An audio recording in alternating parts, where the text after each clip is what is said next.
Welcome to Light in the Shadow. I'm Dana Kenyon, and it's my aim to encourage, support, and equip women to live life under the shadow of God's wing. On this channel, I'll be bringing you videos of women who are doing just that. I hope their stories will help you find your path in His kingdom. Under His shadow is where we can walk in His protection, receive His provision, and rest in His care. Together, we will be light under the shadow of His wing.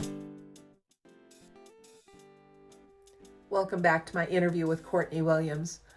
Last time we talked about her and Bobby adopting their first 4 children on top of the 3 that they already had. And there are more. We're going to hear about the 2 more that they've adopted since then. But this time we're also going to talk about their role as foster parents, how they got into foster parenting in Colorado, and what that means for her life now. I hope that you'll enjoy this and be encouraged. Check into the information that's provided about adoption and foster care and listen to God and see if that's something that He would have for you and your family. Once you adopted her, it wasn't too long after that you moved to Colorado. Yeah, we adopted her in December and we moved to Colorado the summer following. So it was pretty quickly. She was only in North Dakota with us in our home for under a year. And then we moved, which was hard for all of us, but it was a good move. And then, like I said, that's when we had moved down here, and our kids, we thought we were done at fostering and all that. And our kids wrote that letter to petition for us to adopt or to foster. And our caseworker came over, we're doing our home study, doing all that process. And I'll never forget, she said to us, so I could just sign you off as an adoptive family right away as well. So we don't have to update that later. Like you could be foster, I can sign you up and approve you as foster care and adoption right now. And we said, oh, no, we're not adopting again. We are just fostering. We are just fostering this time. Our goal is to mentor a birth mom. We really want to wrap around a birth mom and support her through the process of reunification. We want that close biological mom, foster dad type relationship. And that was our goal. And so we clearly said, nope, don't approve us for adoption, just approve us for foster care.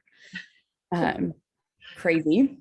Again, I don't know how many times we have to learn not to say never, but, and then our hearts were changed. We actually got our placement of our first two kiddos in foster care in Colorado the day the world shut down with COVID stuff. So they were placed in our home on March 12th, and they were literally, their caseworker that was placing them in our home was at our house when he got the message saying, don't return to the office. The office is closed indefinitely. Oh, wow. So we had these 2 new little ones. She was 10 days old and he was 2 years old. Oh my goodness. And we had our 7 other kiddos, and then the world was shut down. So we had all 11 of us in our home on lockdown.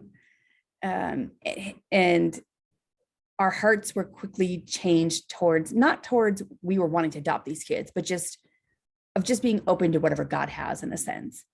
And through that process, though, pretty much a long period of that time, their visitations were on Zoom because the visitation offices were closed. So we would visit with their bio mom every Friday. We'd jump on the computer. And it was actually kind of beautiful because usually when I go to visitations, you drop a kiddo off in a room, they go visit their biological parent or mom or dad, and then you pick them up and you go home. But because it was on Zoom and she was a tiny little baby, it was more me getting to talk to mom and saying, oh, this is what she's doing now. And I was right there the entire time, getting to know her a little bit.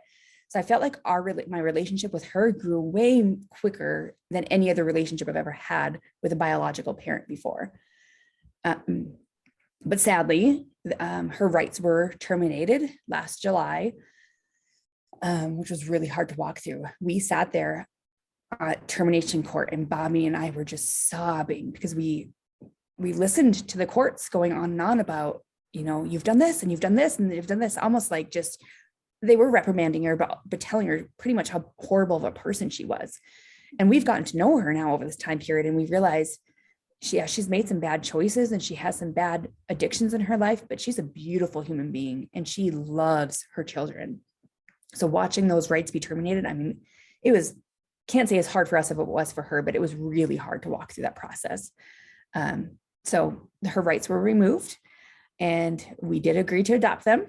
And we did adopt them just January 28th. So just a couple months ago, we ended up adopting 2 more little ones. So now we're up to 9. But it's been a beautiful journey to be able to walk through with her, as hard as it's been for all of us.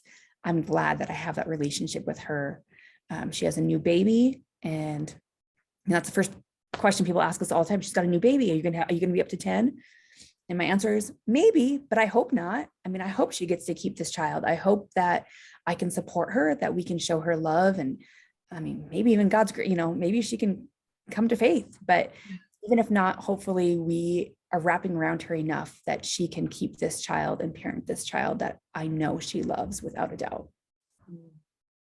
I gotta say, Courtney, we did foster care just for a very brief time.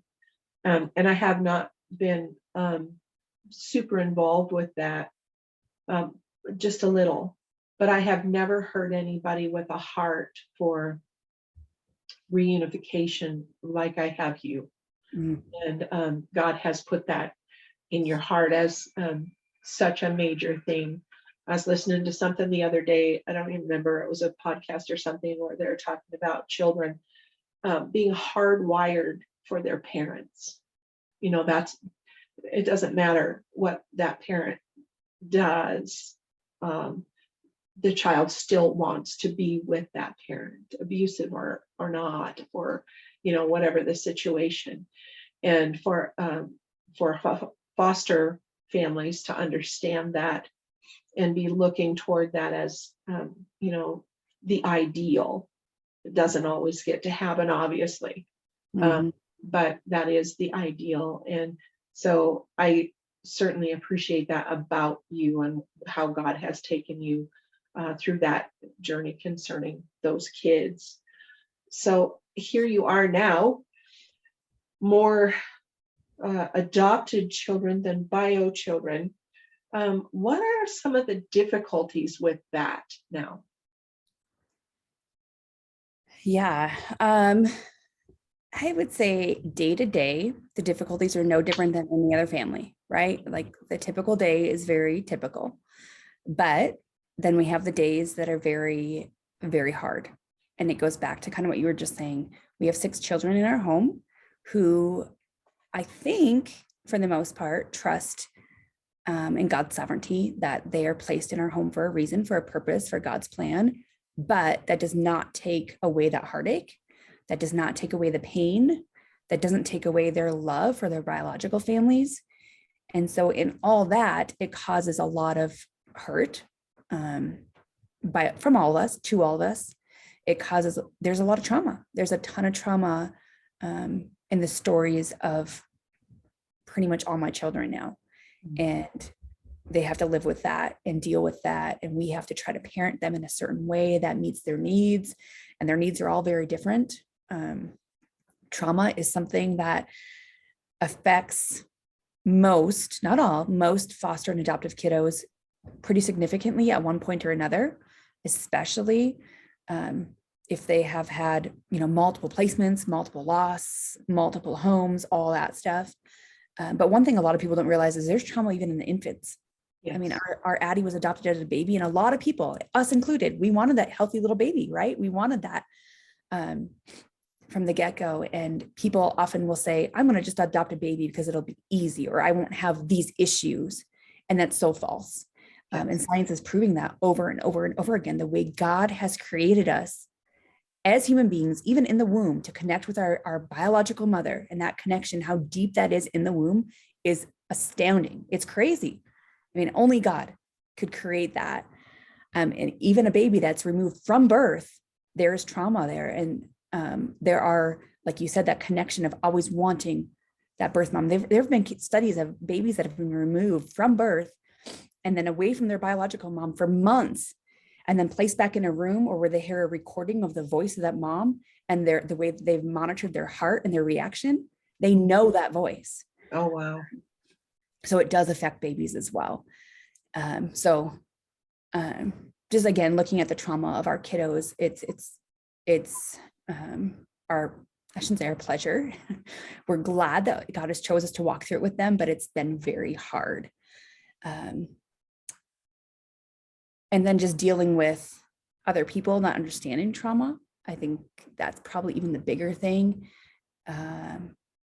We have a couple kiddos with the diagnosis of RAD, which is reactive attachment disorder, which is a very, very, very hard thing for them, for us, for everybody. But most people don't know what that even is or don't understand. A lot of people just expect foster and adopted kiddos to be thankful. Oh, they're so lucky they're in your home. You know, many times our kids have heard that. And I just want to bang my head against the wall when people say that to them. Oh, you're so lucky. You've got amazing parents. And even those thoughts of what that puts in their mind when they have to hear that all the time. And they're thinking, yeah, but, you know, all this stuff, but people don't think about those things. So the naivety of it is hard to deal with and hard to stand up and be that mama bear for my kids and try to educate other people, but do it with grace and love and understanding that a lot of times people just don't know what they don't know, right? We've lost friends over adoption.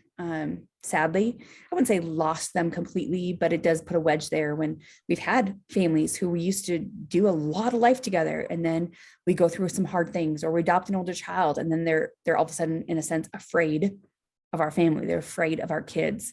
Fear of having our kids in their homes, fear of having, you know, oh, they were older and they lived in an orphanage, they can't be around my kids. We've had stuff like that happen. So just the heartache all around of adoption and foster care, it's not just this beautiful, wonderful peaches and roses type picture that we see on TV all the time. Yes.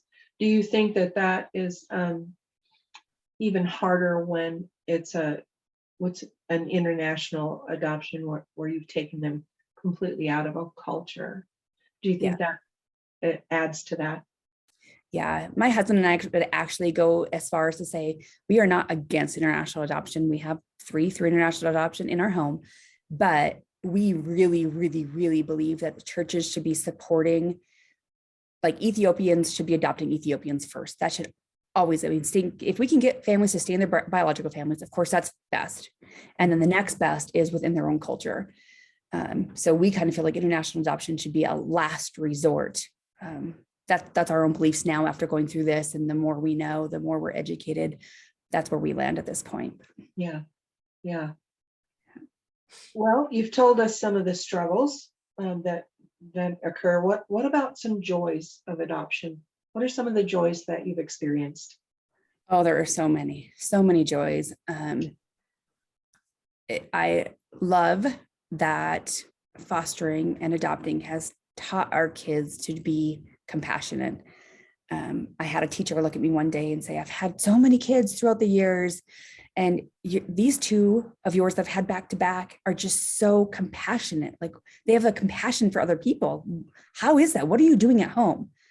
And I looked at her and said, we're fostering. I truly believe that compassion just comes from fostering. They learn how to love others in just such a genuine way. I mean, how many kids would just willingly leave their bed, leave their dresser, like, hey, no, we can add another bed here. Oh, mom, we have plenty of room in our room to share with another, there's already three of us in the room. We have room for a fourth. We haven't done that. That's just been their experience and their love that God has given them through this experience of compassion. And they've learned to grieve. And we've had so many kids, 41 kids, only a couple of those have stayed. So they've had to grieve a lot of times when a kid leaves, even if they're in our home for 5 days. Our kids, a few of them, sob when they leave. We're not sure what's going to happen to the next or where they're going next sometimes, or if we'll ever see them again. So there is that beautiful process of walking through as a family, learning how to grieve. So when other things come across in life and other people are going through things, hopefully, again, they can have that empathy and compassion to support others. And then one of the most beautiful things, again, I talk about kind of not being anti-international adoption, but thinking it should be last resort. But it has been beautiful to bring the different cultures together. I mean, you look at our family and we've got white, we have Hispanic, we have African, we have just blending those cultures. And we've learned to cook many foods that I would have never cooked. We celebrate different holidays that we would have never celebrated. And our kiddos, even the ones that lived in the orphanage type setting, they have taught our kids what it means to share, what it means to not care about like name brands. It's crazy their mindset and how much they've been able to teach us about material things, about sharing, about poverty, about wealth. It's just really hopefully helped our kids to just kind of be well-rounded when it comes to other people and other people's needs outside of the home. Yeah. Yeah. I heard something interesting there. The joy that you are talking about is not the joy of all these blessings that you're able to give your adopted kids. It's really more about what they have given to your family. And they're included in that, obviously, because of the cultural differences um, and the shared experience of the empathy and the, you know, grieving and that kind of stuff. But it's really more about, as a family, what you've gained. Definitely. It's not what you've been able to give them, and that's pretty special. I know that there have been some issues about uh, race as well. Could you touch on that a little bit? Yeah. And I feel like we're in this strange place in the world today where I feel like as a conservative Christian, if I talk about race, then people feel like I'm leaning towards, oh, we stand with Black Lives Matter, or, whatever it might be, whatever the buzzword might be today. And that's just not true. I feel like there's this fine line of you're either standing here or here, but people not understanding that racism does exist, Yes. right? I've actually had people tell me that's just of people's minds. There is not real racism. You're just imagining it, or they're imagining it. And that's just so not true. We have experienced it in stores. We've experienced it in other people. We've had comments. We've had crude comments made to our kids before. Not a ton. Most people are welcoming and loving and accepting, but we have had, a lot of experiences like that throughout the now, however many years it's been. And we've had to walk our kids through that. So it definitely has affected us. It's affected me in understanding just my upbringing. And, I didn't have a lot of culture in my life being brought up in small town North Dakota. And culture is a beautiful thing. Color is a beautiful thing. Yes. So even just educating other people on, the word colorblind. People want to use the word colorblind. No, we don't want to use the word colorblind. You can't tell me you can't see that our family's blended, right? Obvious, you can see it. And instead of talking about it as, oh, we just don't see it. No, we see it and it's beautiful.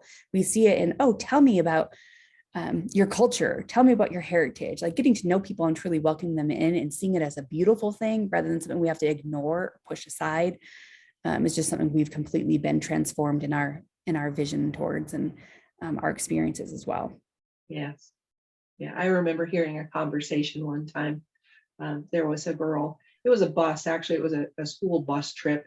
And there was a girl who was of a different color than the other kids on the bus. And this person asked, what is your ethnicity? And I loved the question because it showed, I know that you're different. Tell me about it. How are you different? And I just absolutely loved that question. So here you are. You've got 9. And I know that you've talked about never saying never again. You've also talked about it being a family ministry.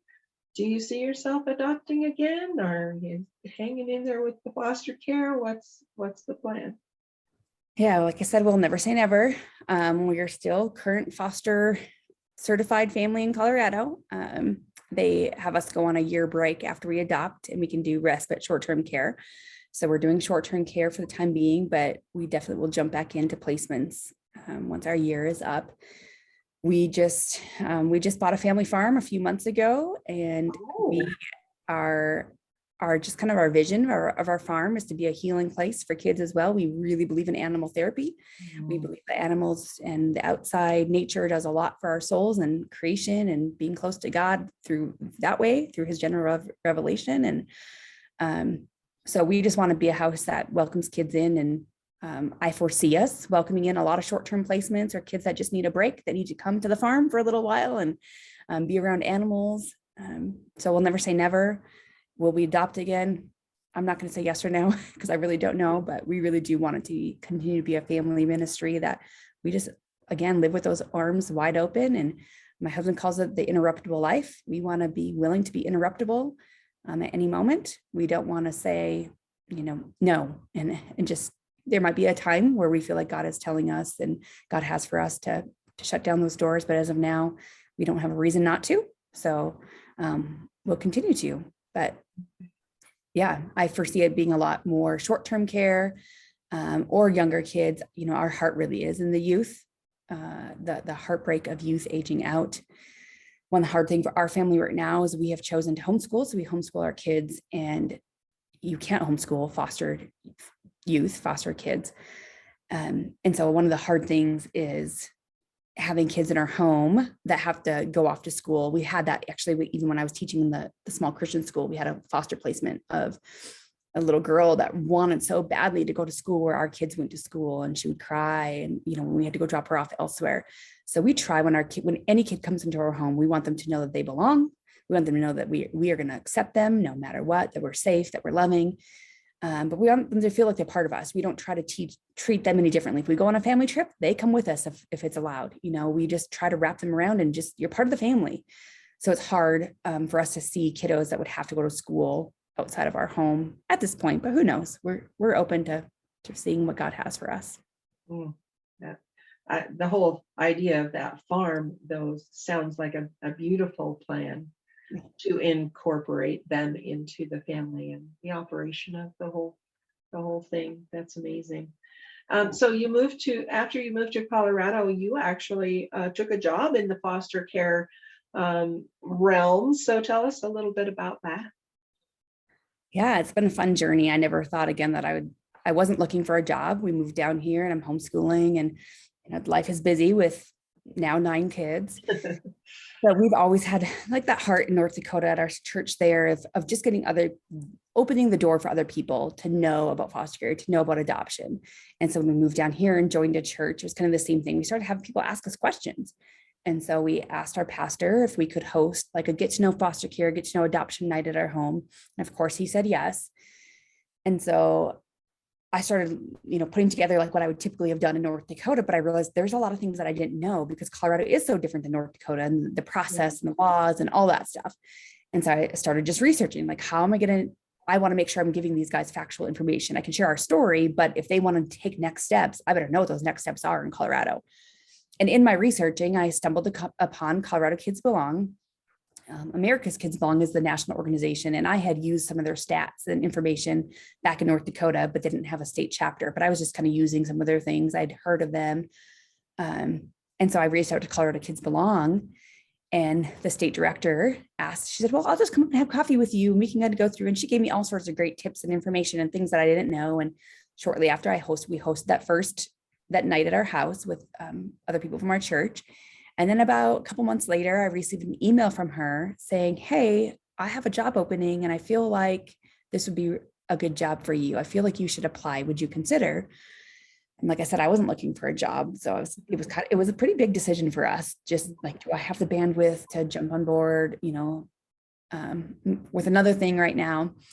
But it's just been a natural transition to work in a realm of something that's so near and dear to me and just comes so naturally. My job is Larimer County is the county I live in. And I'm the foster care recruiter for the county.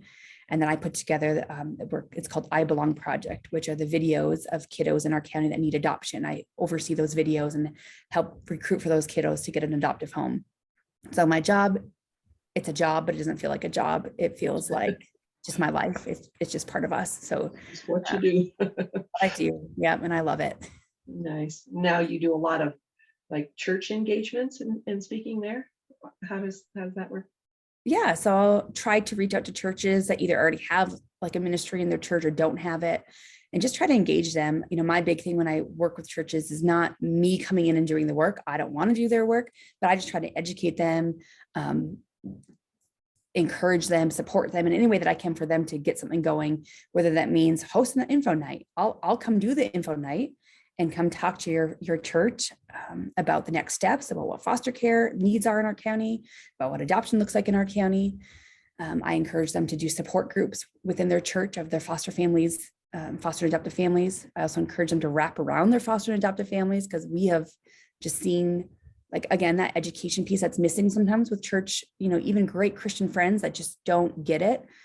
So the more we can get other people to understand and to support their foster and adoptive families, that's the biggest thing that I do. And just really talk to them about, like I said, going back to the beginning of my story, it's in the Bible to care for orphans, right? It's in the Bible to care for these kiddos who are in this in-between stage, and even their moms are about the least of these, right? And why that's needed, how we can do that, how we can do it well. Yeah. You talked about, and I've heard you say several things concerning your faith, concerning this, and you said that your ability to share Jesus is pretty limited sometimes. How is that an issue? Yeah, when I just do orientation nights for our general county, I don't get to share my faith. When I get to go into a church and do an info night, I get to share not my whole story, but I get to share my heart behind the why. Yeah. And people get it and people understand, and being able to share my story without the faith, it's people move, but not near as much as the believers who hear the story and hear the need and hear the compassion and the biblical ties, and the movement within the church is just so much greater and so much easier for me to talk to within the church. To try to tell my story without God is very hard. Yeah. And just really believing that we have all these kiddos in care. How beautiful would it be if all foster kiddos were in a Christian home, more or less most, right now that's not the reality at all. But how beautiful would that be if they were in Christian homes? Yes. Seeds that are planted, the change that could be made. Yeah. You made a comment earlier about your kids. You know that your kids believe that they are in your home by God's sovereignty.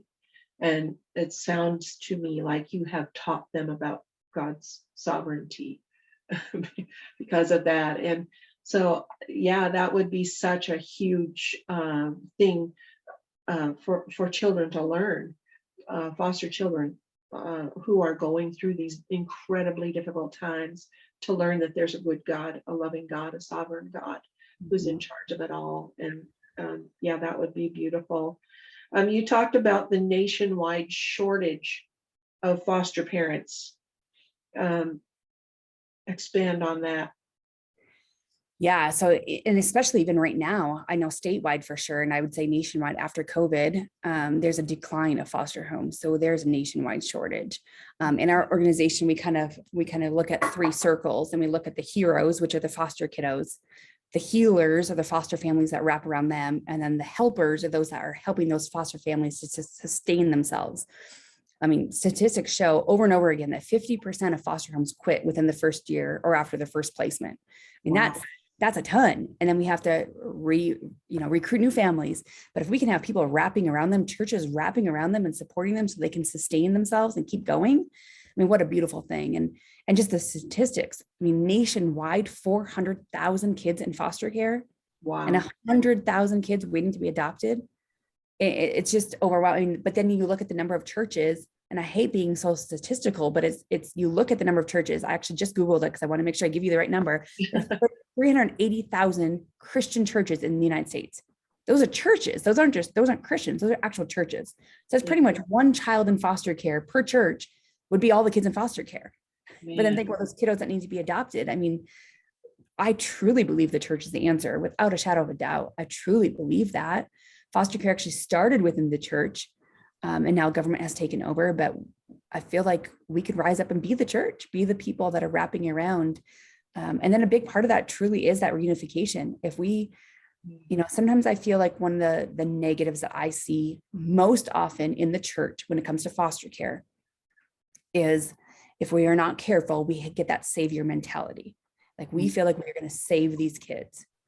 Okay, but that's not our role anyways. That's God's role. We're not in the realm of saving, right? And so sometimes we come into that realm of feeling that we're the savior. Even if we wouldn't say that, I think sometimes we just get that after a while, you kind of get to that place. So you feel like you're the savior, but then if things are starting to go towards reunification, you're so anti it because you feel like they only belong in your home. So there's that balance of understanding sometimes a kiddo is going to be in your home and it's going to be for a short amount of time, but prayerfully you've planted some seeds. We've had kids in our home that have left our home And 6 months later, showed up to our church to start coming to Awana because they went to Awana when they were in our home. And then they told their mom about it and wanted to come to the Awana program on Wednesday nights. I mean, those girls were in our home for 2 weeks. 2 weeks is all it took for them to know they wanted to come to Awana. So not feeling like that's our only role as those foster parents, but then having the churches wrap around everybody in that process, not just those kiddos in your home, but wrapping around those moms who are struggling with addiction, those dads who are incarcerated, whatever it might be. That is the church. Yes, it is. Yeah. It is the church. You talked about, when we talked earlier together, you talked about how oftentimes people compartmentalize their lives. So like, this is my job, this is my ministry, this is my family. We also talked about that being our whole walk, all of those things are combined. Could you talk about that a little bit, that walk that encompasses everything? Yeah, I've had friends even tell me that they have kind of like this tiered thing in their life, like God comes first, and then comes family, and then comes this, and they have like, they view it on a tiered system. And I definitely get the understanding behind that, right? Like I get what they're saying, but we try to say in our home, like, no, this is all of this, anything that we do, anything that we're involved in, any people that we're around, that is our ministry. It is all our ministry. And so if we just say, oh, am I raising my kids to know the Lord? Check, I'm doing that. Oh, my, some people think homeschooling, whatever it might be, like a checkbox. If we're checking these things off for our Christianity, it just becomes so religious, right? It becomes like this checkbox of putting everything in their own little box instead of saying, no, this is my walk with the Lord. And It's all intertwined. And I'm not going to hold my kids so tight. Yes, we believe in safety. Yes, we believe in, we have video cameras in our home. We have video cameras in our home for good purpose and good reason because we foster, right? Yes. So it's not that we're anti-safety and we're anti-doing those things and looking out for the interest of our biological kids, our adopted kids, our children, but not also letting that become so tight that we're not welcoming it. I have had Christian friends tell me, a mom that we're very active with struggles with drug addiction. And we had said how we were going to be inviting her into our home. And they looked at us and said, well, what if she comes to your house high? You would never let her in your house, would you? What's that going to do to your kids? And it just rubbed me just the wrong way. Do I want somebody high in my house? No, I don't. But if she ends up coming to my house and she's high, am I going to kick her out on the streets and say no? Or are we going to show our kids that we're welcoming her in, we're walking with her, we're showing her the love of Christ? That doesn't mean we're condoning it, but we're still loving her and trying to help her through the things she's struggling with. So that's what I mean by not just kind of having those check boxes. This is our walk, and our walk includes all those things. But if we can bring glory to God through anything and everything we do, that really should be our first goal. Yes. Yeah, for sure. I'm going to ask you a question now, because I know the answer. Foster care and adoption are difficult familially, for the whole family. And I know that there is a pretty good rate of divorce when you talk about these kinds of things. How has your marriage fared? Have you flourished or have you faltered? I would say for the most part, it has flourished. There have been points when it has faltered, just because we are sinful human beings. Sure. But we realized very early on that this was going to be a hard part of our lives, that there are going to be times where we're not going to know what's best for our kiddos. We're not going to know what's best for our family. And it's going to take prayer. It's going to take time. It's going to take sometimes us disagreeing and then coming to the table and realizing what it is. And so we very early on recognized, like, we have to be strong in the Lord, which should be obvious, but like, we have to make that a priority. If we are not strong in the Lord, this is going to crumble so quickly. And you're talking about individually, yeah. And even as a marriage, but certainly, yeah. So it starts with you.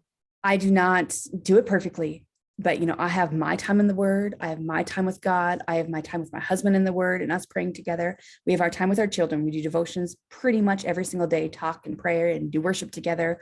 And And I truly believe that's what it has sustained us. If we didn't have that time together, there are times when we're in the middle of a devotion as a family and something hard comes up and we argue or we cry or somebody might get up and leave. It's not like it's just this beautiful, perfect thing, but we are still making that precedent that God is going to be the center of it. And we are going to pray together. We are going to worship together. We are going to study the word together. But that it starts within our own lives, and to really question our hearts every single day. Like, am I walking with the Lord? Which areas am I faltering in? Because I'm faltering, and what am I doing to change that?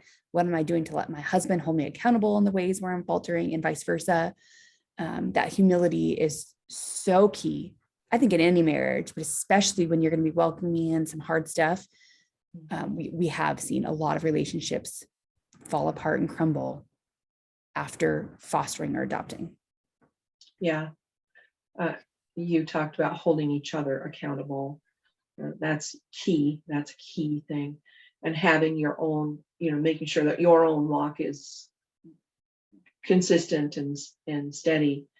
I wrote this down because I thought this was pretty cool. When we were talking earlier, you were talking about your individual walk, but also your walk as a couple and as a family. You said Jesus comes before the lost. He comes before family. He is first. Yeah. And that's the order. If you're talking about the tier, it's Jesus, and then everything, everything follows under that. So I enjoyed that. It doesn't even follow under that. It's even Jesus is all of that. So it's not Jesus and then this, it's Jesus. Jesus is all of it. So Jesus is first, right?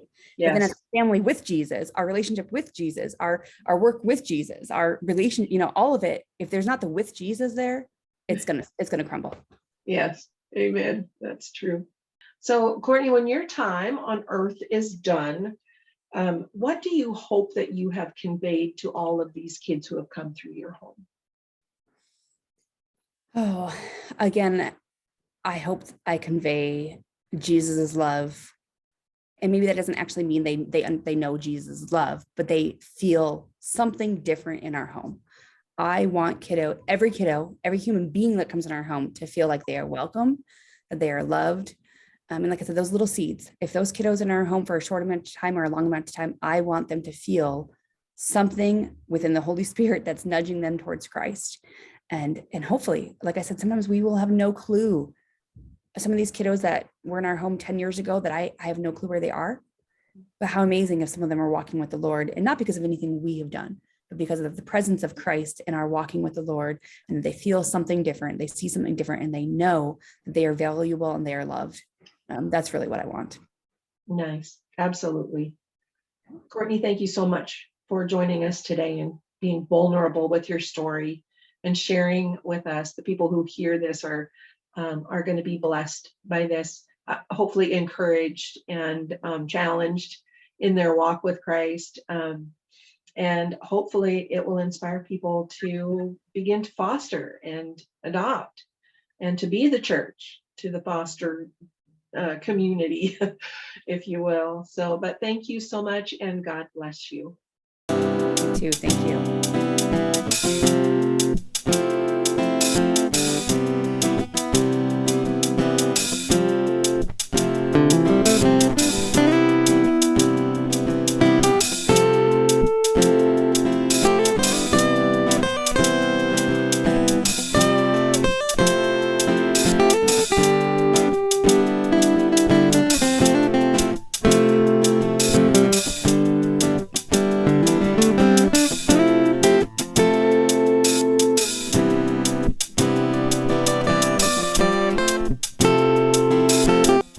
Watching today's episode of Light in the Shadow.